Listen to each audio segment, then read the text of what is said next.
Kama ulivyonitambulisha, mimi naitwa Jafari Saidi Mtoro. Mimi ni mjumbe wa kamati kuu ya michezo ya Mei Mosi Taifa. Kamati iliyokuwa na jukumu au dhamana ya kusimamia uendeshaji wa michezo ya Mei Mosi. Na kama walivyosema, mwaka huu imefanyikia Singida. Mimi nimekuja kwa ajili ya kuwashukuru kwa namna mlivyoshiriki kufanikisha michezo ya Mei Mosi mwaka huu. Ilipotangazwa kwamba mashindano ya Mei Mosi mwaka huu yatafanyika Singida, kila mtu alikuwa na hofu, alikuwa na mashaka kwamba hivi Singida inao kweli uwezo wa kuhost mashindano makubwa kama haya, kwa sababu watu wakijaribu kutizama hawaoni mara ya mwisho mashindano kama haya yalifanyika lini mkoa wa Singida.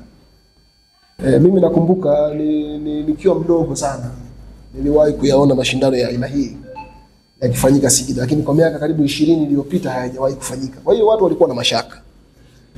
Lakini paka tunafika mwisho, watu wote wameondoka wamefurahi kwa namna walivyoshiriki, namna walivyopata nafasi ya kucheza katika mkoa wa Singida.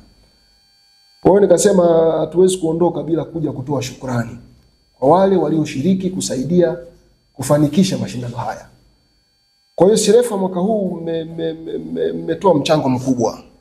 Kwa mchango mkubwa, namna mlivyoratibu viwanja, namna mlivyoratibu waamuzi.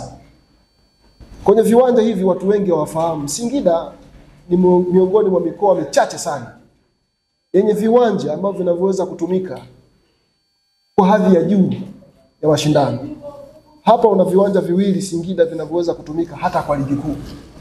Ukitafuta mkoa mwingine ambao una viwanja vya aina hiyo zaidi ya Dar es Salaam, utaipata ni mikoa michache sana. Kwa hiyo na Singida ni miongoni mwa mikoa ambayo ina viwanja vizuri. Lakini pia watu wamefurahia namna ambavyo wamecheza katika hali ya hewa nzuri. Walikuwa wanaanza kucheza asubuhi mpaka jioni bila kupata changamoto yoyote ya hali ya hewa. Tofauti na maeneo mengine ambako wakati mwingine watu wanacheza katika jua kali sana. Lakini hapa hata ukipangiwa mchezo saa 7 kwa Singida bado unaweza ukacheza na bado unaweza ukaenjoy. Lakini pia nimshukuru pia mkuu wa mkoa wa Singida. Singida imeyaheshimu na kuyathamini mashindano haya. Mkuu wa mkoa kupitia wataalamu wake aliweka ambulance katika kila kiwanja, pamoja na madaktari, pamoja na wauguzi, kwa ajili ya kuhudumia wachezaji ambao wangeweza kupata changamoto yoyote. Hii haijawahi kutokea popote pale. Kwa hiyo kumbe hii mikoa ambayo wakati mwingine inatazama kama mikoa midogo, kumbe ina uwezo mkubwa. Na Singida imethibitisha kwamba inao uwezo wa kuhost mashindano makubwa ya kitaifa. Viwanja vingi hapa katikati ya mji. Nafahamu tuna uwanja wa Magereza, tuna uwanja wa Mwenge, tuna uwanja hapa Ukombozi, tuna uwanja pale FDC, tuna uwanja wa Bombardia. Vyote hivi tukivifanyia ukarabati mdogo, kwa hakika tunaweza kuugeuza mji wa Singida kuwa kituo na kitovu cha utalii wa michezo. Tukawa tunapokea watu wengi zaidi kila mwaka watakao kuwa wanakuja kuendesha mashindano mbalimbali. Na faida nyingi zimepatikana kama wote mnaofahamu. Wanapokuja watu wengi wanashiriki katika michezo, wanatuachia fedha katika mkoa wetu.